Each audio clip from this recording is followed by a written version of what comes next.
Olá, sejam todos bem-vindos à edição de hoje do Visão 360, aqui na tela da Masper TV. O Visão 360 é transmitido no canal 575 da Parabólica Digital Brasileira, TV aberta para todo o país e canais 20 e 520 para assinantes da Claronet no Rio Grande do Sul. Você também pode nos acompanhar ao vivo pela nossa página na internet e em mais 127 provedores espalhados pelo mundo, ou curtir nosso conteúdo pela sua rede social preferida.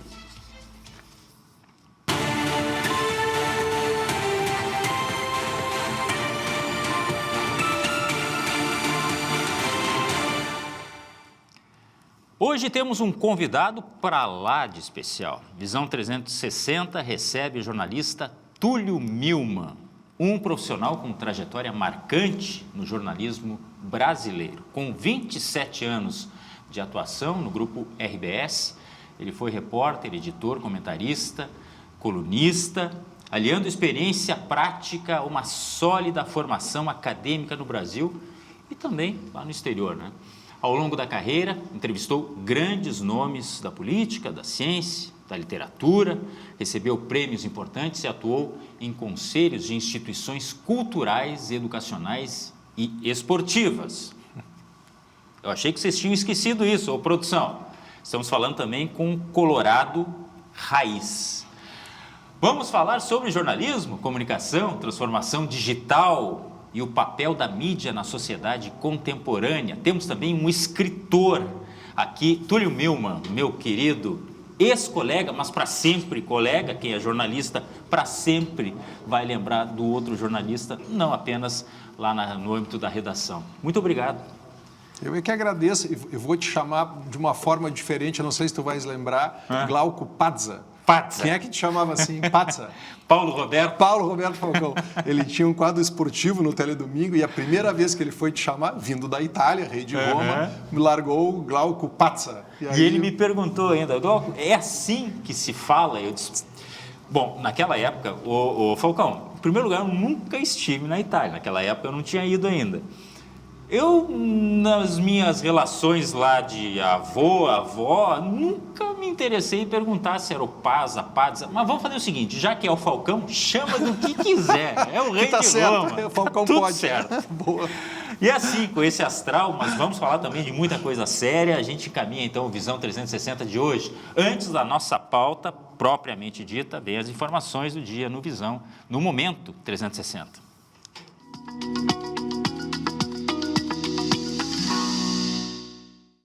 O presidente Luiz Inácio Lula da Silva sancionou a lei que permite o pagamento retroativo de direitos remuneratórios congelados durante a pandemia da Covid-19. A norma alcança servidores e empregados públicos da União, Estados, Distrito Federal e municípios. Os valores se referem ao período entre maio de 2020 e dezembro de 2021. E o pagamento vai depender da decisão e disponibilidade orçamentária de cada ente federativo. Seguimos. O mercado automotivo encerrou 2025 em alta, com crescimento de 2,58% nas vendas de automóveis e comerciais leves. Ao todo, mais de 2.500.000 veículos foram emplacados no ano. Considerando todos os segmentos, o setor registrou expansão superior a 8%. Em dezembro, os emplacamentos tiveram forte aceleração em relação a novembro e ao mesmo mês de 2024. E para fecharmos o Momento 360, o comércio brasileiro com o Irã movimentou cerca de 3 bilhões de dólares em 2025, puxado principalmente pelo agronegócio. Milho e soja responderam por mais de 87% das exportações lá em relação ao Irã. O tema ganhou destaque após Donald Trump anunciar tarifas a parceiros comerciais do Irã. O governo brasileiro aguarda detalhes da medida para avaliar impactos. Portanto, algo está acontecendo entre Estados Unidos e Irã, mas que vai respingar no Brasil muito provavelmente. Chama-se mundo globalizado. Bem-vindo. Vamos ao intervalo, em seguida, Túlio Milman, aqui no Visão 360. A gente já volta.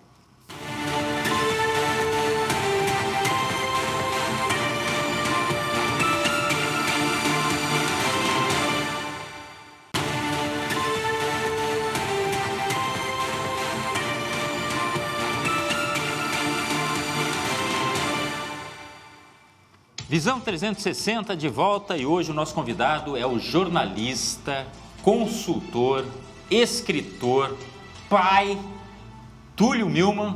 Dá para botar um monte de coisa aí. Falou o Colorado antes. Colorado, Isso. Colorado. E eu quero destacar aqui o escritor, neste momento, mostrar duas obras aqui que o Túlio está trazendo, né? Onde Estás e a biografia de Maurício Sirotsky Sobrinho, grande idealizador do que viria a ser o Grupo RBS, né? E desde já, eu quero perguntar ao Túlio Milman, onde estás? Ah, boa. Olha, eu gostaria de estar aqui agora, só que é difícil, né? A gente está sempre em algum outro lugar sendo puxado por alguma outra coisa, ou pelo celular, ou por um barulho na rua. Eu acho que a nossa luta é para estar no aqui e agora. Esse é o meu sonho.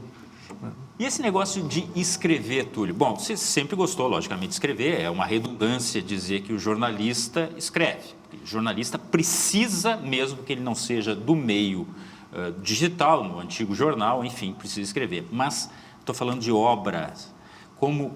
Bom, a biografia de Maurício Sirotsky Sobrinho. Vamos começar, porque é pesquisa isso, né? Muita pesquisa. Muita pesquisa e muita entrevista. O meu método até agora, que eu, enfim, estou desenvolvendo, né? Eu acho que sempre se está desenvolvendo, ele se baseia em pesquisa, mas muito em histórias de pessoas que conviveram, histórias que estão registradas. Eu acho que a história, ela humaniza e aproxima, o que muitas vezes levaria talvez páginas e páginas para explicar conceitualmente, com datas, com dados. Eu acho que o livro tende a ficar enfadonho, chato, com excesso de precisão cronológica. Não é isso. Uma biografia, na minha visão, isso não é uma verdade, é um jeito de ver, né? Tem pessoas que pensam diferente. Ela tem que capturar a essência de quem foi a pessoa. E não ser um retrato da trajetória cronológica. Quem foi Maurício Sirotsky? Quem é Maurício Sirotsky? Essa é a minha pergunta. Só a descrição não te basta, né? Não adianta. Claro que tem que dizer onde ele nasceu, o dia em que ele nasceu, as datas principais, mas eu não me apego muito a isso. Eu prefiro uma boa história que conte um pouquinho o que ele foi do que uma data. Um personagem tão, digamos assim, importante, vamos deixar, né, essa palavra aqui como uma abrangência maior, tem que mergulhar bastante, né? Porque tem muita informação, uma pessoa que fez o que fez. É o caso de Maurício Sirotsky Sobrinho. E claro que a biografia também, ela não é um retrato completo da pessoa, ela não consegue capturar e descrever exatamente tudo de importante que aquela pessoa fez, todos os amigos que ela teve, todos os momentos que ela viveu, ela sempre é incompleta. O que ela não pode é fugir da essência. Eu não posso não dizer quem foi Maurício, mas eu não posso contar tudo o que ele fez, porque olha o tamanho que tem esse livro. Pois então não dá. Chamou atenção realmente, é uma extensa obra, estou muito curioso. E tem um desafio extra, né? O Maurício, ele morreu há 40 anos, e há 40 anos tu não tinha a quantidade de registros históricos e a facilidade de acesso digital que tu tem hoje, para personagens mais recentes, ou que estão vivos. Paradoxalmente, não tem muita coisa sobre o Maurício. Entrevistas a gente localizou umas 2, 3. Ah, é? Vídeos dele tem pouco, a televisão ela já existia, mas enfim, né, não tinha a digitalização do material que a gente tem hoje, que tudo fica teoricamente guardado para sempre na nuvem. E pessoas que conviveram com ele são poucas, ele estaria fazendo 100 anos no ano passado.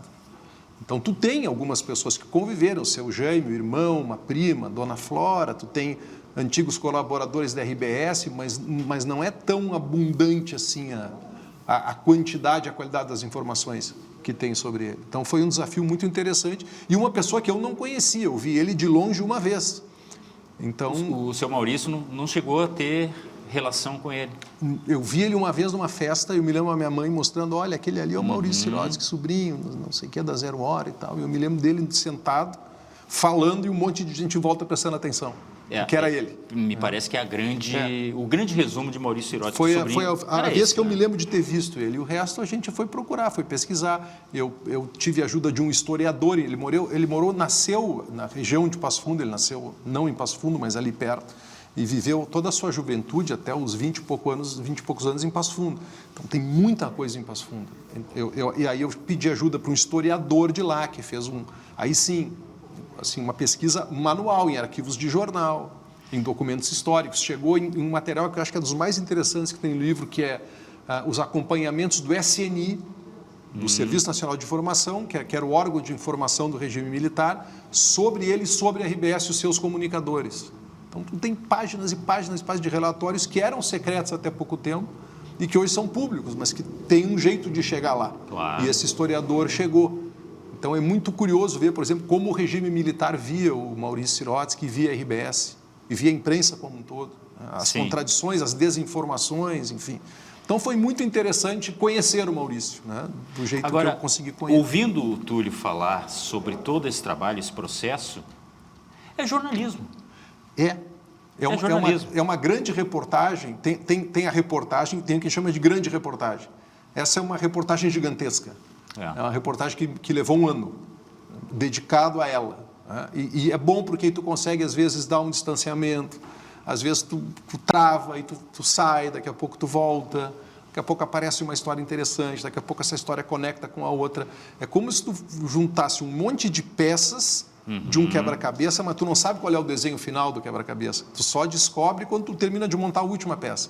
Eu não tenho esse pré-desenho. Claro que tem um roteiro, um esboço, mas o caminho vai revelando uma série de curiosidades, de fatos, de histórias, de informações que às vezes são contraditórias, foi aqui ou foi ali, pessoas que lembram de coisas de jeitos diferentes. Detalhes, por exemplo, ele, quando era criança, tocava violino, né? Era comum nas famílias judaicas os filhos aprenderem um instrumento musical, e ele aprendeu o violino. O seu Jaime, que é o irmão, disse que ele tocava direitinho, a prima disse que ele era uma catástrofe tocando violino. Então, tu vai trazendo essas versões para dentro, essas histórias para dentro do livro. E é um processo muito, do ponto de vista jornalístico, é muito interessante. Eu vou dizer que é um privilégio poder fazer, porque o jornalismo, em geral, ele é e tem que ser, né? O jornalismo, a definição que eu mais gosto de jornalismo, o jornalismo é o que registra a história enquanto ela está acontecendo. Tu não tem muito tempo, tu tem que revelar os fatos. Depois o tempo tu vai depurar, tu vai analisar, mas esse tipo de trabalho não, esse é de fôlego. Eu estou muito curioso. Aliás, curiosidade move o jornalista, né? E eu estou sempre atrás de respostas. Mas tem algo que é muito importante, que é a pergunta. É um assunto para uma outra publicação. Onde estás? Por que essa abordagem, Túlio Milman? A importância da pergunta. Assim, isso foi um estalo que eu tive quando eu comecei a usar a inteligência artificial, quando ela estava sendo testada. Eu sempre fui um furungador de internet. E aí, faz algum tempo, nem tanto assim, talvez 2 anos, 3 anos, não sei, 4 anos, talvez um pouco mais, não me lembro exatamente. Eu deparei com um link de uma coisa que estavam dizendo que era meio nova e tal, que era OpenAI. E aí entrei ali e comecei a conversar com aquilo como se fosse uma pessoa, e eu fiquei muito assustado. Eram os primeiros testes públicos da inteligência artificial, que já existe há muito tempo, mas neste formato que nós estamos começando a usar hoje, que chamaram inteligência artificial generativa, que é a que cria, né? Eu comecei a testar aquilo. Depois aquilo desapareceu e aí voltou como o ChatGPT. E eu comecei a usar aquilo. E um dia eu estava interagindo com o ChatGPT e me dei conta do seguinte: eu não estou preocupado com a resposta, eu estou preocupado com a pergunta, que a pergunta aqui é um guarda-chuva, pode chamar de prompt, de input, de instrução, de, enfim, orientação. E aí eu me dei conta que se eu perguntasse, se eu colocasse o estímulo na inteligência artificial correto, a resposta era automática. A resposta virou commodity hoje. A resposta ela é abundante, infinita, acessível. Claro, os temas conhecidos, os grandes temas existenciais têm respostas que não existem, mas se a resposta existe e nós perguntarmos da forma correta, a resposta virá. E isso é uma mudança de jogo muito radical para tudo, tudo. Nós estamos passando por uma disrupção da forma como nos relacionamos com o conhecimento, porque não precisamos mais correr atrás da resposta, nós temos que correr atrás da pergunta. A resposta está lá. E isso foi o que me motivou a escrever esse livro, que é uma espécie de manual da pergunta. O título ele foi numa conversa com Dom Jaime Spengler, o cardeal, participou da escolha do Papa, e eu tive a curiosidade, qual é a primeira pergunta que aparece na Bíblia? Eu perguntei para ele e para um rabino, Yossi Liberov, perguntei para os dois. A primeira resposta, a primeira pergunta que aparece na Bíblia é o livro de Gênesis. Deus pergunta a Adão depois do pecado original, ele se esconde. E aí Deus pergunta para Adão, onde estás? E aí tem uma série de questionamentos filosóficos, teológicos. Deus não é onisciente? Deus sabe onde Adão está. Por que Deus pergunta para Adão onde Adão está, se ele sabe? E aí a conclusão é, Deus dá a Adão o presente da autorreflexão. Ele quer que Adão saiba onde ele está, não no sentido geográfico, no sentido ético, moral e tal. Aí eu contei toda essa história para o ChatGPT, assim como eu estou te contando, e disse, eu estou escrevendo um livro. Eu não sou Deus, mas eu quero perguntar para ti, inteligência artificial, onde estás? Cara, veio uma resposta linda. Eu estou na latência entre conhecido, está aí no livro. Cara, um texto lindo, lindo, lindo, de arrepiar. E a Jaqueline, minha esposa, estava do meu lado. Aí eu disse, amada, tu está com a tua inteligência artificial aberta? Pergunta só. Sem contexto, onde estás? Aí ela colocou, onde estás? Resposta, estou aqui, como posso ajudar? Então, essa é a prova concreta de que a pergunta é que faz a resposta. Que coisa incrível, e quanto né? mais profunda, mais elaborada e mais clara for a pergunta, melhor vai ser a resposta. E aí o livro é todo sobre isso, o manual da pergunta. Portanto, mais uma dica aqui de leitura muito interessante, também estou curioso. Eu tenho atividade para os próximos dias. Mas... Além como se já não tivesse suficiente. Né? Não tivesse suficiente, a gente está sempre correndo. Mas deixa eu aproveitar, já que o Túlio falou em inteligência artificial e é objeto de explanação desse livro aqui, para a gente ir além. Conversar também com o jornalista sobre tempos atuais. Te preocupa muito a questão da inteligência artificial? O cenário que a gente está vivendo, e aqui eu falo de jornalismo, de política, de economia, enfim, da nossa rotina. Olha, eu acho que a gente tem tempos desafiadores. Vamos lá, por um lado, a gente sempre teve esses tensionamentos, sempre teve conflitos, sempre teve divergências. A questão é que hoje a gente tem um poder, uma força de reação a isso, né, muito forte, capaz de destruir o mundo.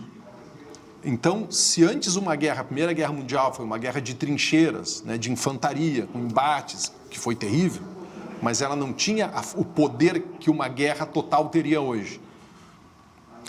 E é por isso que nós precisamos aprender a administrar esses conflitos de forma diferente, porque eles correm o risco de nos levar para um lugar muito ruim. Eu vejo a inteligência artificial como uma ferramenta. A gente pode usar uma chave de fenda para botar um parafuso e pregar um quadro ou para machucar alguém. Vejo com muita empolgação e com muita preocupação, porque ela também tem um potencial muito grande de construção e de destruição. Agora, eu não me arrisco a fazer uma previsão. Vamos pegar um exemplo hipotético. Deixa eu pensar num exemplo absurdo aqui, porque a inteligência artificial é programada por pessoas. Não, é aí que está. É sobre isso, né? No bojo de tudo isso está a internet, que é uma ferramenta fundamental, mas ela é utilizada assim e assado. A inteligência artificial, por exemplo, no programa apresentado pelo Ministério Público, vai aumentar a produtividade e não sei quantas vezes, mas é a mesma inteligência artificial capaz de reproduzir uma imagem fake, Sim. ou um texto fake, uma notícia falsa. Então, é isso que me preocupa, sinceramente. Qual foi a primeira coisa que o regime iraniano fez quando começaram as manifestações de rua lá para derrubar a ditadura teocrática? Cortou a internet. Exatamente. Foi a primeira medida do governo, vamos cortar a internet. Eu vejo assim, é inevitável, não tem volta, não tem como. A internet hoje, eu até hoje, já assim, um pouco além do livro, né, eu vejo a internet para mim hoje, o meu chat que eu uso, a inteligência artificial que eu uso, que é o ChatGPT, ele não é uma coisa diferente, sou eu. Ele escreve do meu jeito, ele já pensa do meu jeito, ele usa as minhas palavras, é uma extensão daquilo que eu sou. E é por isso que eu não troco de inteligência artificial. É como trocar de terapeuta. Tu não vai contar tudo de novo, cara. Teus problemas da infância, pro teu pai, porque a tua mãe, para teus irmãos. Então, eu estou meio prisioneiro disso. Agora, isso tem um dono. Isso tem alguém que está lendo as informações que eu estou colocando. Isso tem alguém que pode decidir amanhã, hipoteticamente, né, que não gosta de torcedores do Inter ou do Grêmio e que vai dar informação errada para eles. E aí? Vamos levar isso para um extremo de violência? A inteligência artificial já está trabalhando muito com câmera. Tu liga a câmera e ela enxerga. Vamos acoplar isso num robozinho e dar uma instrução para destruir todas as casas azuis do mundo. Então, a gente está criando algo muito forte, muito poderoso sobre o que a gente não tem controle. Logicamente que o Túlio traz aqui algo que é muito, muito, muito importante, que, em outras palavras, a ferramenta disponível, ela está aí, ela está para ser usada. O problema é a sociedade entender para que finalidade vai usar aquilo. E aí nós temos a parte boa da sociedade, nós temos a parte que quer destruir, nós temos a parte que quer manipular, mas isso não é de agora. Isso era de ontem, é de hoje, vai ser de amanhã, em vários aspectos, na economia, na política, né? E aí eu te pergunto, você acredita ainda na política? Eu acredito porque não inventaram algo melhor ainda, né? Eu acredito na política, talvez não da forma como ela é feita hoje.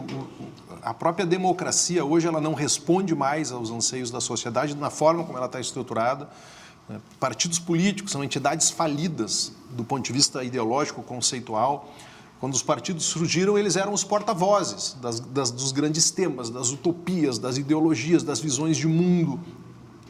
Não se precisa mais de partido político para isso hoje, porque a tecnologia te permite ser o partido de eu mesmo, né? Todo mundo ganhou voz. As pessoas se agrupam de formas diferentes hoje. Os partidos viraram empresas de arrecadação, de fundo eleitoral, fundo partidário e de ocupação de espaços de poder.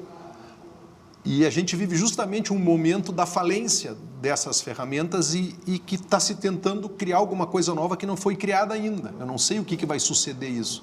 Mas a questão é que, eu não quero complicar o que é simples, aprenderam a usar a democracia para destruir a democracia, fazendo confusão entre liberdade de expressão e liberdade de agressão, entre liberdade individual e egoísmo, são coisas completamente diferentes, que podem ser parecidas numa narrativa bem construída. Então, assim, um dos motivos pelos quais eu decidi, digamos assim, não abandonar, mas mudar a minha atividade, foi o meu cansaço com essa agressividade naturalizada. Deixa eu aproveitar esse gancho. O Túlio, que foi colunista, isso para mim é um desgaste imenso. Primeiro que você tem que pensar em temas, você tem que transformar aquilo em temas que sejam acessíveis, que sejam interessantes. Nós estamos falando de uma indústria da informação também, e a gente, quer queira, quer não queira, depende dessa indústria, né? Você levou muita pedrada? Sim, sim. Mas é que tem pedradas e pedradas. Antigamente, quando eu comecei, conversa de tiozão, né? Quando eu comecei a fazer jornalismo, eu era assistente do José Barrinuevo, que era colunista de opinião, que era um cara inteligentíssimo, posicionado, né? O Barrio participava ativamente dos debates e tal. Só que se alguém lesse uma opinião do Barrio e se irritasse com aquela opinião, o que ele tinha que fazer? Ele tinha que ir para a máquina de escrever ou para o computador, digitar, imprimir, pegar um envelope, lamber um selo, botar o selo, e até lá o cara se acalmou. Hoje, cara, é instantâneo, né? As pessoas não pensam mais. Se naturalizou essa... E aí, às vezes, eu recebia, já mais por fim, quando a coisa vinha... Eu digo assim, sei lá, eu acho que o sol é azul. Tá? Porque tu é isso, porque tu é vendido, porque tu é corrupto, porque teu pai não sei o quê, porque a tua mãe... Eu digo, cara, pera um pouquinho, tu está te dando conta. Não, é liberdade de expressão. Não, isso não é liberdade de expressão. Liberdade de expressão é tu discutir o meu argumento, que pode ser absurdo, mas na hora que tu me qualifica, me ofende, isso não é liberdade de expressão. Isso é crime, tu não pode fazer isso, tu não pode me chamar de um monte de coisa que eu não sou. Porque não sei o quê. Então está muito difícil de entender. E existe o conceito de sustentabilidade, né? Que é o que é sustentabilidade? É garantir o resultado hoje sem comprometer o futuro. A gente associa isso muito ao meio ambiente. Tu tem que buscar, tu tem que ter indústria, tu tem que ter o agro, tu tem que ter tudo, mas tu não pode ter uma super safra hoje e inviabilizar o teu solo, o rio, e a maioria do agro já entendeu isso, e o poder econômico está entendendo isso, né? O setor econômico está entendendo isso. Mas a maioria das pessoas não entende que isso se aplica, por exemplo, à liberdade. A liberdade ela tem que ser sustentável. Nada do que eu faça hoje em nome de uma liberdade individual coletiva que comprometa a liberdade no futuro é liberdade, é outra coisa. Então eu cansei um pouco disso, cansei. E aí resolvi... Mas isso seguir outro significava que você acompanhava as redes sociais? Tem que acompanhar, né? Como é que eu não vou acompanhar? As coisas chegam no teu WhatsApp, nas tuas redes, as pessoas, as coisas chegam até. E está tudo bem, faz parte do trabalho. Eu não sei se é a mesma opinião do Túlio, e eu também sou vidraça várias vezes, né? É que apesar de todo o direito de manifestação e todos os canais que a gente tem à disposição, e aqui pessoas públicas, eu, por exemplo, tenho canal de YouTube, eu tenho Instagram, chega uma hora que parece que aquilo não é suficiente. Por quê? Porque o agressor, a ele só interessa o lado dele. Então, para ele, não adianta discutir posição. Não, ele não quer discutir, ele quer ter razão. Ele quer ter razão. E está tudo certo. E isso é a sociedade que está se apresentando assim. Sim. Vamos lá, quando a gente era piá, né, quando eu era piá, e o meu discurso não é saudosista, eu não acho que era melhor antes, tá? Eu só não usava celular antes porque não existia isso, não usaria, não estou discutindo isso, não é assim, antes era melhor. É uma circunstância, é um retrato. Eu sempre gostei de futebol, eu ouvia o Sala de Redação, eu tinha que ouvir o Paulo Santana, né? Eu ouvia o Kenny Braga, eu ouvia o Ibsen Pinheiro, eu ouvia os neutros, então tu era obrigado a conviver com o diferente. Hoje, os meus algoritmos com os quais eu me relaciono só me entregam notícias do meu time, do esporte que eu pratico, das ideias que eu curto, dos produtos que eu consumo e das coisas que eu gosto. Eu não preciso mais conviver com o diferente hoje. E aí a gente desaprende esse exercício de ter que ouvir o outro lado mesmo contrariado para depois formar a tua opinião. Então, o que é estranho hoje, ele é ameaçador, tu rejeita, tu rechaça. Por que eu digo, existe uma espécie de preguiça intelectual, as pessoas se colam um rótulo, eu sou isso. Então, tudo que vem daqui é bom, tudo que vem de lá é ruim. Eu não consigo concordar com isso. O que me preocupa também é a falência do processo educacional, que aqui não tem nada a ver com a questão da escola em si, que é fator muito importante, mas a educação a gente sabe que vai muito da questão familiar. E as pessoas se fecham em torno de uma ideia, aí pode ser de direita, pode ser de esquerda, pode ser, enfim, pode ser religiosa, pode ser dos mais variados aspectos, e não há oxigenação. Sim. Então, uma criança que já cresce num ambiente como esse, ela logicamente vai levar essa bagagem. Mas tu quer ver um sintoma que é terrível e que nós nos acostumamos a ele como ser uma forma de civilidade? Não vamos falar sobre política. Ah, sim. Como assim, cara? Deveria ser absolutamente natural, mas isso normal falar sobre política. Mas isso, eu vou te dizer, Túlio, que era muito comum lá na minha infância, já que nós estamos falando lá, porque havia Arena MDB, né? Porque havia, dualidade, enfim, as coisas voltaram a ser mais ou menos, mas porque tinha que ser de um ou de outro. Só que nós temos várias possibilidades hoje, mas tem que ser igual de um ou de outro. É curioso esse negócio. Mas é que antes eu acho que por mais que houvesse um tensionamento, isso não era definidor absoluto da pessoa. Hoje a pessoa se define para muita gente pelo candidato no qual ela vota. Se o cara vota no candidato tal, ele é bom. Se ele vota no candidato... Cara, isso é pouco para definir uma pessoa. É verdade. Eu tenho minhas preferências políticas, eu tenho minhas opiniões políticas. Agora, para mim, se o cara vota no Lula ou no Bolsonaro, não é absoluto definidor de quem ele é. É um indicativo. O cara pode ter qualidades ou defeitos que definam mais do que isso. Mas isso ganhou uma relevância tamanha que o olhar todo que a gente tem para as pessoas, para as empresas, para sandálias havaianas, para seja do que for, é um olhar viciado e a gente não se dá conta disso. Então isso passou a ser a coisa mais importante do mundo. Para mim não é. Não é que não seja importante, é tão difícil o meio termo, porque o que eu estou dizendo pode ser, o cara está dizendo, eu não estou dizendo que não é importante. Eu só estou dizendo que eu tenho amigos que votam em A, B, C ou D, mas não é por isso que eu sou amigo ou sou inimigo deles. É por outras coisas. E eu posso não concordar com ele em algumas coisas. Mas eu não preciso odiá-lo por causa disso. Tem uma expressão que eu adoro. Interesse cognitivo. Porque pode ter aquela questão de muita gente ironizar assim, tem uma dificuldade cognitiva para dizer, em outras palavras, esse aí é burro mesmo, é limitado. Não, é interesse cognitivo. Eu entendo aquilo que me interessa. É assim que nós estamos vivendo, é nesse ritmo. Então, o que não me interessa, ou é a favor de mim, ou é contra. Não tem essa questão de ficar no meio termo. Isso me preocupa muito. Mas, enfim, voltar ao dia a dia de jornalismo para praticar não está nos seus planos. Não, eu tenho assim, digamos que eu tenho muita muitas boas lembranças e boas sensações daquilo que eu fiz enquanto eu era... Túlio, deadline, aquela correria da redação, Não, foi ótimo. A pauta que caiu, foi ótimo. A manifestação no centro que botou em risco a equipe, nada disso te... Não, isso era cara, eu fiz coisas muito legais como jornalista. Eu cobri eventos no mundo inteiro, eu fiz Olimpíadas, Copa do Mundo, eu fiz, cara, assim, vamos lá, Fórum da Liberdade, Fórum Social Mundial, eu conversei com pessoas de correntes políticas diferentes, conversei com meus ídolos, entrevistei vários, sabe? Prêmios Nobéis, gente comum, histórias corriqueiras, foi muito gostoso, foi muito bom. Tanto que eu continuo, né? Para mim, uma das coisas mais gratificantes que aconteceu foi depois de eu ter saído do Grupo RBS, ser chamado para escrever a biografia do Maurício. Então, poxa, isso para mim tem um significado gigantesco de afeto, de carinho, de gratidão, mas o meu momento de vida hoje é outro. Quando eu fui negociar a minha saída da RBS, eu disse, olha, eu não estou aqui fazendo uma ruptura, é uma continuidade, mas a minha continuidade é num outro caminho hoje.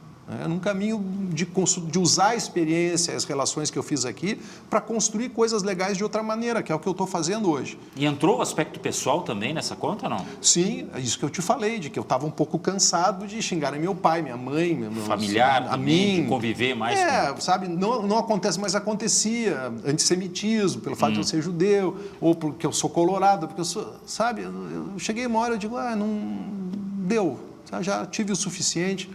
Muita gratidão, muito carinho, muito, sabe, assim, a empresa em que eu trabalhei, a maior parte da minha, eu posso falar aqui, não tem problema nenhum, né? Não. O Grupo RBE, não. Eu trabalhei... Concorrência é concorrência, fomos colegas lá. Não. Eu, inclusive, faço questão de... ao todo foram 28 anos, a melhor escola, né? As melhores condições. Eu tenho só, sabe, gratidão dos colegas aos acionistas, eu não tenho nada... As pessoas se frustram, eu não sou mais colaborador do grupo e não tenho nada mal para falar, nada ruim para falar do grupo, ao contrário. Sempre fui respeitado, sempre tudo que tinha que ser feito para mim, desde salário até nunca atrasou, sempre tudo que foi prometido foi entregue, trabalhei com liberdade, com dignidade, tudo. Então não é uma coisa ruim, não foi uma saída ruim. Eu entendi que era um momento de vida de buscar outras coisas, de continuar crescendo. Aí eu fui fazer cursos, eu fui fazer um curso no MIT sobre inteligência artificial, eu fui na Universidade de Stanford fazer um curso sobre construção de narrativas. Eu comecei um ciclo novo, aos 52, 53 anos, 54 anos, eu resolvi que eu tinha... Você é mais velho que eu? Eu estou com 58, sim. Eu resolvi começar um ciclo novo. Eu achei que era a mesma idade por aí. Não, mas eu não vou perguntar. Tá bem, Túlio está muito bem. Eu estou numa estrada mais esburacada da vida. Não, tu tá bonitão, uma cara boa. Eu tenho uma recordação do Túlio como chefe de redação. Fui um tempo que é um da pepino. RBS TV. É um pepino, controlar as equipes, enfim, tem toda aquela questão de organizar. Na época nós tínhamos jornais que iam até à noite, inclusive, se não me falha a memória. E ele me corrigiu uma vez um texto que depois eu fiquei pensando... Desculpe. Não, foi muito construtivo, foi muito construtivo e são coisas que a gente leva na bagagem, entendeu? Era sobre esporte, mas um chefe de redação, ainda mais apaixonado pelo Inter, ele tinha conhecimento. Me chamou de parcial. Não, mas é que eu lembro que era uma reportagem sobre o Grêmio, quer dizer, não era exatamente sobre o time dele, mas ele é um jornalista acima de tudo, e ele me fez uma correção de um jogador do Grêmio que não conseguia, era gringo, era estrangeiro, não conseguia se manifestar, e eu fiz um texto lá falando alguma coisa nesse sentido, de que ele não sabia falar bem, e o Túlio foi assim, olha só, me chamou, Glauco, é o seguinte, quem sabe tu troca isso, não sabe falar bem, por uma outra coisa. Mas como assim? Eu achei que estava tão bonitinho aquele negócio para encerrar. A pior coisa que repórter, né, acha é, mexeram no meu texto. Aquilo que eu tinha pensado de bonito para a coisa, ele foi lá e cortou. E depois eu fiquei pensando, a matéria foi ao ar, né, e eu fiquei pensando, poxa, o Túlio tinha razão. Eu refiz uma parte do texto, não perdeu o sentido, pelo contrário, não perdeu a boniteza, entre aspas, que nem era lá, era uma reportagem do dia a dia, enfim, mas não agrediu o personagem, agrediu entre aspas também, que nós estamos falando de uma coisa mais descontraída, que era uma matéria mais descontraída do esporte em si, simplesmente porque ele não sabia falar direito o português. Então eu tenho isso guardado e cara, eu vou dizer que eu não tenho qualquer memória sobre isso, mas não, legal tu ter trazido. É que pra gente faz marca sentido muito. Com aquilo que eu acredito. O fato do cara não saber falar bem português, tal, não quer dizer que ele não sabe falar, e que ele não sabe falar português, porque é aceitável em alguém que não nasceu aqui. Mas aceitar a crítica é algo em falta no mercado. E aqui eu estou falando de jornalistas, com todo respeito aos nossos colegas, mas da população de uma forma geral, a sociedade de uma forma geral. Nós temos uma geração em que a crítica é bem complicada. Eu tenho um filho de 16 anos, né? Ele convive na escola com uma geração né, parelha ali, com sérias dificuldades, inclusive na questão disciplinar. Então, eu não sei o que a gente está formando. É por isso também que inteligência artificial ganha espaço. Porque é o seguinte, a inteligência artificial, você pode dizer, não gostei, faz de novo, ela vai fazer. Olha, não gostei ainda, não achamos o tom, eu quero um pouco mais suave. Desculpe, me arrependi, vamos bater mais. E ela vai, e vai. Deixa eu até perguntar, inteligência artificial é o momento de fazer intervalo? Sim, a inteligência natural do nosso produtor, João Tavares, diz que tem que fazer intervalo. Mas é rápido, a gente já volta.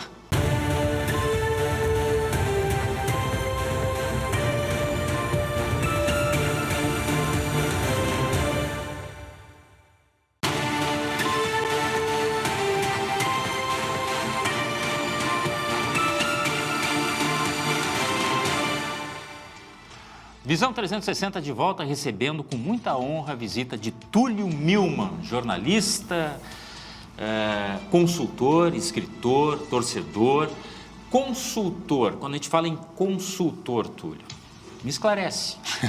O que significa isso? Vamos lá. Consultor é alguém que usa a sua experiência, claro, estou generalizando aquilo que eu faço, né? Para conseguir fazer leituras de cenário e recomendar caminhos estratégicos e táticos. Vamos lá, o que é uma estratégia? Uma estratégia é um caminho para chegar a um objetivo em meio a incertezas e certezas, né? Onde é que tal organização quer chegar?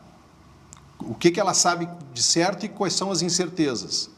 E a partir daí tu vai traçando um caminho para chegar nesse objetivo. Eu faço isso muito focado na área da comunicação. Seja numa gestão mais proativa de comunicação, seja em gestão de crise, por exemplo. Uma organização, uma empresa está passando por um problema, ou vai passar por um problema. Está vendo ali na frente, como é que ela se prepara para isso? Quais são as narrativas, quais são as precauções, quais são os cuidados, quais são os caminhos estratégicos, quais são as palavras a evitar, qual é o melhor veículo para conversar ou não conversar, qual é o momento, o que dizer, como comunicar internamente, quais são as partes interessadas que têm que ser comunicadas de que forma. Você é um estudante permanente, porque eu imagino que esses cenários, eles mudem e tem que ter atualização constante. Sim, eu sou um curioso.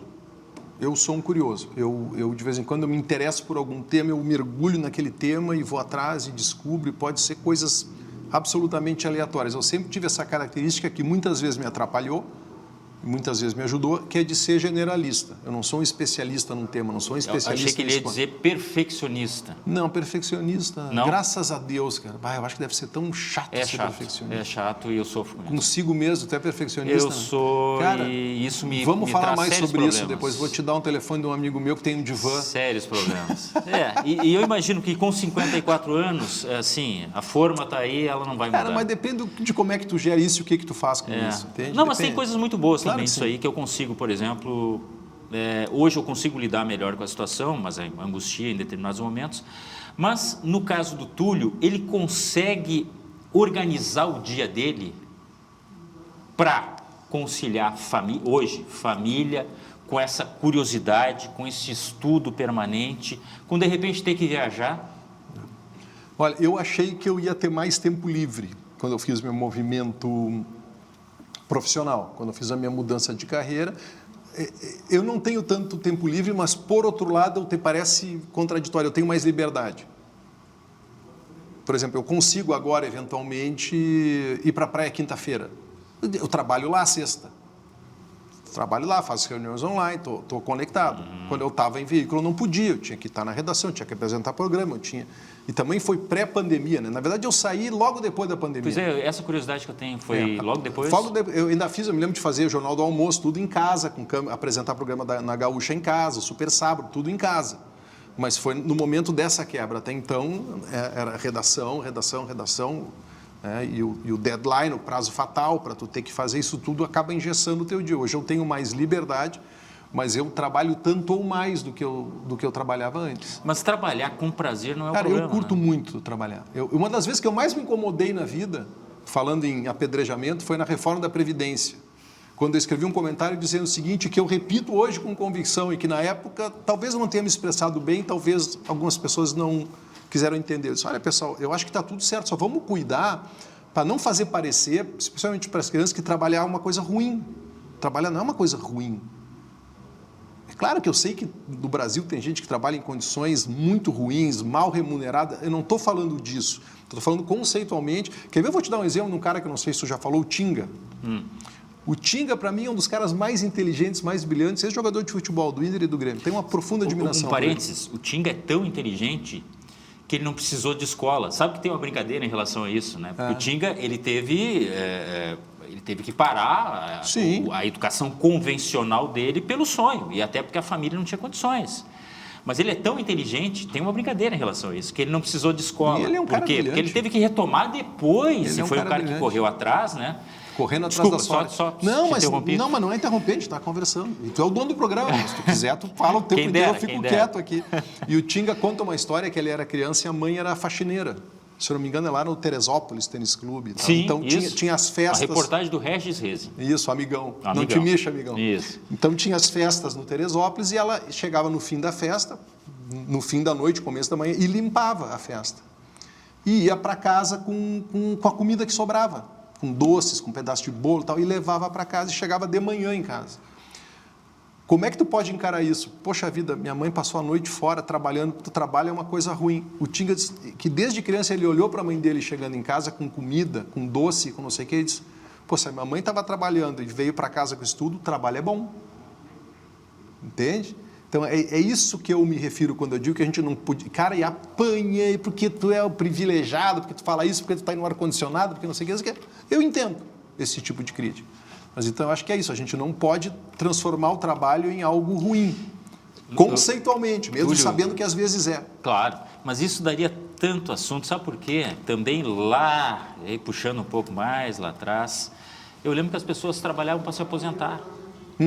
As pessoas pensavam, quando eu me aposentar? Porque a aposentadoria é tudo que as pessoas esperam a partir do momento que começam a trabalhar. Isso não pode ser assim. E falando mais especificamente aí do ponto de vista da Previdência, o previdenciário, a gente sabe que é um problema aí que está se anunciando, aliás, não é de agora, há muito tempo, inclusive aqui no Rio Grande do Sul, o estado mais longevo e que vai envelhecer ainda mais. Mas isso aí, nós iríamos até... É fato, a gente tem que repensar isso, de certa forma, está sendo repensado com previdência privada, que é algo, não é novo, mas está se, assim, não vou dizer se popularizando, mas... Está crescendo, né, entre quem tem condições de ter uma previdência privada, porque a conta não fecha. Todos têm direito de se aposentar com qualidade, que é uma coisa que a gente tem que discutir. Não adianta se aposentar e precisar do Sistema Único de Saúde e não ter condições mais. Enfim, mas é a nossa realidade que, para apedrejar... Apedrejar é um esporte nacional. Se estivesse nas Olimpíadas... nós teríamos muitas medalhas. Não, e tinha espaços, por exemplo, futebol, eu sempre digo, futebol para mim é o espaço da incoerência. É o espaço em que eu posso ser incoerente. Por quê? Porque, voltando a Yokohama, quase 20 anos atrás, quando o Gabiru entrou em campo, eu disse, eu não vou dizer a palavra aqui, deu ruim. Mas eu imaginei a palavra. Deu ruim. E o Gabiru fez o gol, viva o Gabiru, tá tudo certo. Exato, perdão, Gabiru. Mas quando essa lógica se espalha para tudo... Eu achei que saindo do futebol, esse movimento eu fiz quando eu saí da RBS em 2018, quer dizer, saí provisoriamente, né? E eu fui fazer jornalismo geral, eu disse, agora eu me livrei do dualismo, pelo menos. Da polaridade, porque assim, ou é gremista ou é colorado. Que nada, estava muito enganado, profundamente enganado. Isso se espalhou para tudo, né? Se espalhou para tudo. Vamos ver o que nós vamos conseguir fazer com isso, né? Te dá alguma esperança o Brasil? Claro que sim, mas é claro que sim. E senão não estaria aqui, cara. Eu acho que eu pergunto isso porque tem muita gente que eu acredito, não está no Brasil mais. Eu acredito que sim, porque é o seguinte, a dinâmica hoje é tão acelerada, eu não sei o que vai acontecer amanhã, mas eu acho que o Brasil tem algumas coisas muito interessantes que ele não pode perder. E que em outros lugares do mundo são um problema. Eu vou dar um exemplo. Aqui a gente ainda tem, apesar das tentativas, né, de de importar conflitos para cá, uma convivência pacífica. Assim não é... a tua origem aqui, claro, existe o racismo estrutural, existe uma série de questões, mas, de um ponto de vista macro, existe o racismo explícito.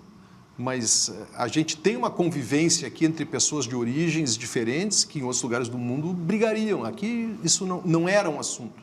Tomara que continue não sendo. A gente ainda tem recursos naturais que nos permitem ter uma geração de energia limpa.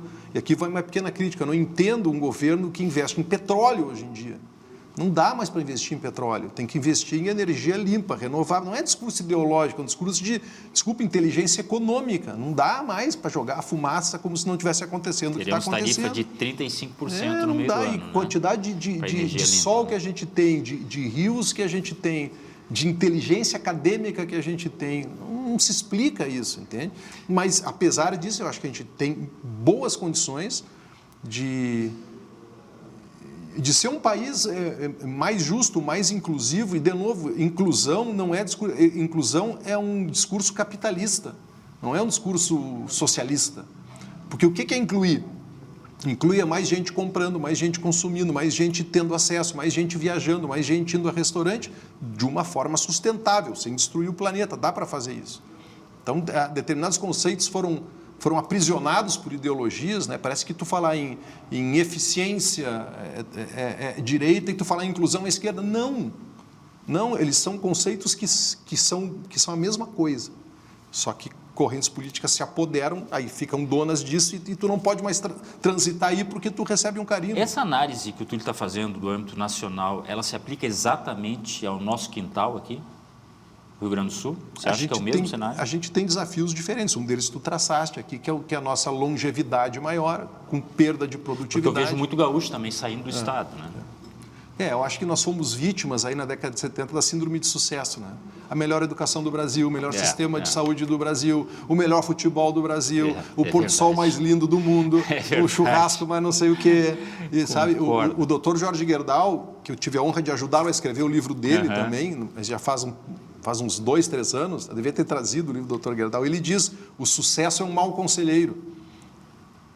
Então, cara, se está tudo bem, e aí a Santa Catarina nos olhando, Paraná nos olhando, Minas nos olhando, Bahia nos olhando, e a gente ficou aqui, nossa educação, nosso sistema de saúde, maior cobertura vacinal, quando vimos...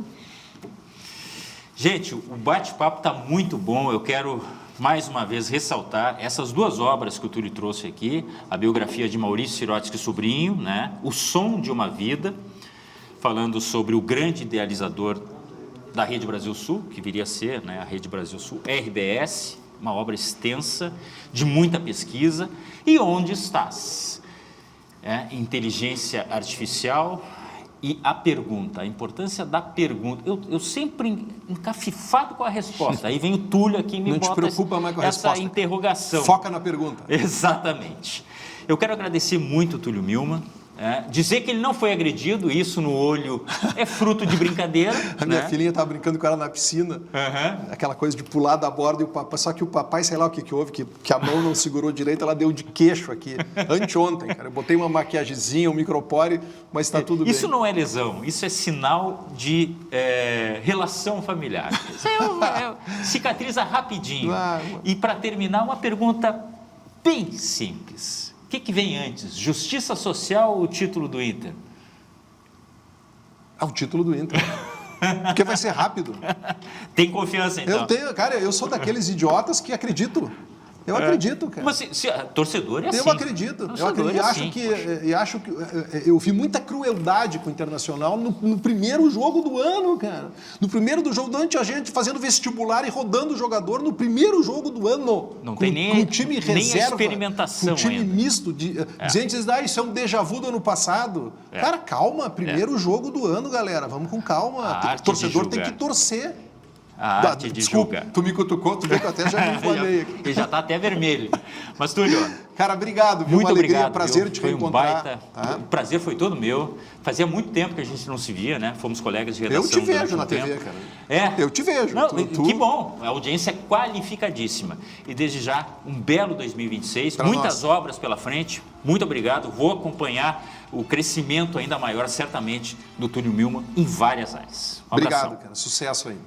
E o Visão 360 fica por aqui com esse baita bate-papo. Lembrando que todos os dias, das 8h30 às 9h30 da noite, às 9h30, às 10h30 da noite, aí, eu estou até trocando os horários. A gente tem sempre um assunto de interesse aqui no Visão 360, na tela da Masper TV. Infinitas possibilidades. Por enquanto é isso. Tchau.